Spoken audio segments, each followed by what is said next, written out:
Аллах тағалаға шексіз мақтаулар мен мадақтаулар болсын, және де пайғамбарымызға салауаттар мен сәлемдер болсын. Ардақты ағайын, бүгінгі тақырып ілім алу және де ілімнің әдебі, ілімнің артықшылығы, жауапкершілігі турасында болмақ. Ислам діні ілімге негізделген дін. Жалпы ілім ол адамзатқа берген үлкен бір нығмет. Енді осы ислам діні ілім турасында не дейді? Құранда Аллах Тағала Зумар сүресінің 9 аятында былай дейді: Астағузу билла, Қул хәл ястауил лазина я'ламуна вал лазина ла я'ламун. Садақаллахул азим. Бұл аяттың аудармасында: Ей пайғамбарымыз, айт оларға, ілім алғандар мен алмағандар тең бе деп салыстырмалы түрде Аллах Тағала бізге сұрақ қояды. Сонымен қоса Таха сүресінің 114 аятында былай деп дұға қылуды үйретеді: Астағузу билла, Қул робби зидни илман дейді. Яғни, я Раббым, білімді арттыра көр деген. Демек, бұл аяттарға қарайтын болсақ, ислам діні ілімге қатты мән беретін дін екенін көреміз. Енді ілім алушы бар, ілімді таратушы бар, ілімді беруші бар. Жалпы ілім алудың өзінің әдептері бар. Егер де бір адам ілім алғысы келсе, осы әдептерді сақтай отырып алу керек. Ал егер осы әдептерді сақталмай алған ілім, ол берекесіз, еш пайдасыз білім болып саналады. Біріншісі, ықылас пен ниет болу керек. Кез келген істе ниет болған сияқты, ілімде де алуда ниет болу керек. Пайғамбарымыздың, оған Алланың салауаты мен сәлем болсын, кімде-кім Алла үшін емес ілім алатын болса, ол жәннаттың иісінде сезбейді деп ескерткен. Ол біріншісі ниет. Екіншісі, ұстазға құрмет болу керек. Ілімнің кілті ол ұстаз. Егер де бір адам мешітке келіп ілім алам десе, оған ең бірінші ұсынылатын кітап Мұғалим Сәни деп аталады. Оның аудармасы екінші ұстаз деген. Сол кезде шәкірттен сұраймыз, ал бірінші ұстаз кім десе, ол кәдімгі алдында тұрған сол кітапты ұсынған ұстаз болып саналады. Сол үшін де ілімнің кілті ұстаз болғандықтан, ілім егер саған қону үшін ұстазды қатты құрметтеу керек. Имам Шафиғи өзінің бір сөзінде былай дейді: мен ұстаздың алдында тіпті кітаптың парақтарын ақырын ашатынмын деген екен. Абу Ханифа рахимахуллах өзі сабақ беріп жатып, орнынан қайта-қайта тұратын көрінеді. Сонда шәкірттері сұрайды: я ұстаз, неге орнынан қайта-қайта тұрасың десе, тереземнің алдында Хаммад деген ұстазымның ұлы ойнап жүр. Соның терезенің алдына өткен сайын орнынан тұрып құрмет көрсетем ұстазыма деп, тіпті ұлына дейін құрмет көрсеткен екен. Ал Али, Алла оған разы болсын, былай деп айтқан сөзі бар: егер де маған бір адам бір әріп үйретсе, мен оған өмір бойы құл болуға дайынмын деген. Сол үшін де ұстазды құрметтеу ол ілім алудың ең үлкен әдептерінен. Екіншісі, ілім алғанда өте сабырлы болу керек.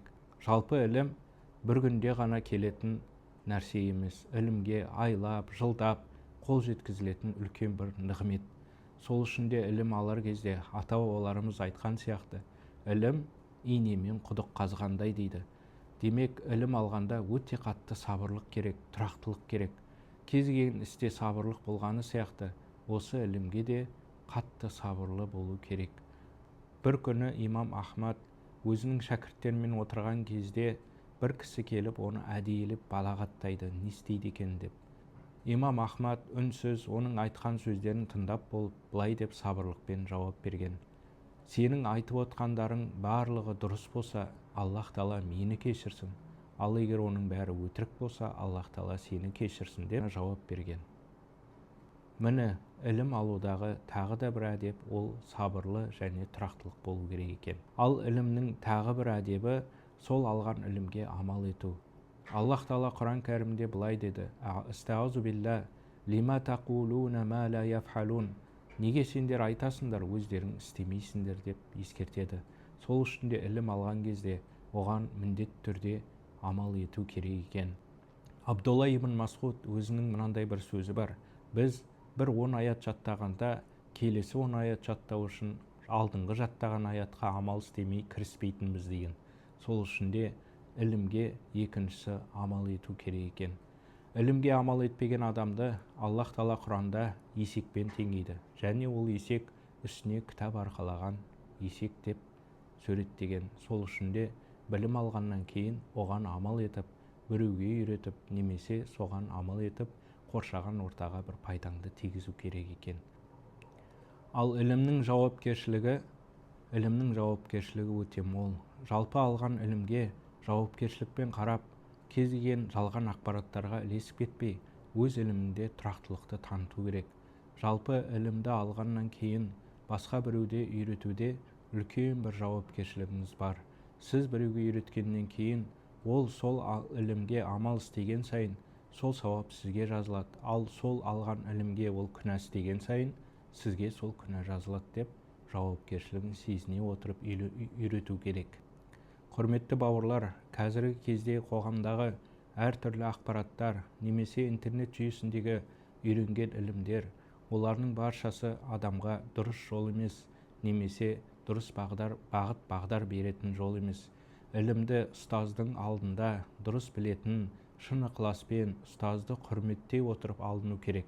Сонымен қоса жалған ақпараттарға ілеспей, дұрыс емес ақпараттарды бірден ұстазбен ақылдаса отырып қабылдаған дұрыс. Құрметті бауырлар, ілім алу сондай бір үлкен бір әдеп пен жауапкершіліктен тұратындықтан, қазіргі таңдағы интернеттен, телефоннан, басқа да бір ақпараттардан үйрену өте қауіпті. Сол үшін де ілім үйрену кезінде сенімді ұстаз бен дұрыс ақпараттардан үйренген дұрыс. Аллах Тағала баршамызды ілімді үйреніп, Алланың жолында сол ілімге амал етіп жүруімізді нәсіп етсін. Субханака ла илма лана илля ма алламтана иннака антал алимул хаким. Ва ахиру дағвана. Алхамдулиллахи роббил алемин.